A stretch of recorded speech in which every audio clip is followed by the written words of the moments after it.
Welcome to Deep Tech TV7, powering your mind with electrical and electronics knowledge. We are going to see how you can increase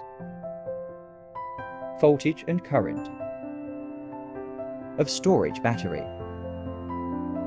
A storage battery is a device that stores electrical energy in chemical form and releases it as direct current DC. Electricity when needed. Parallel connection.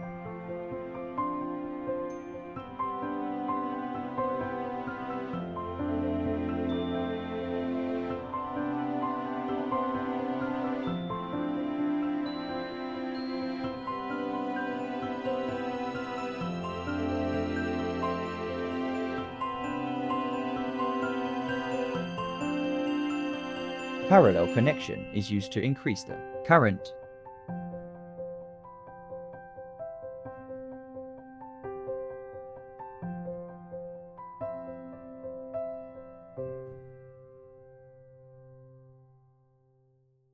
Series connection is used to increase the voltage.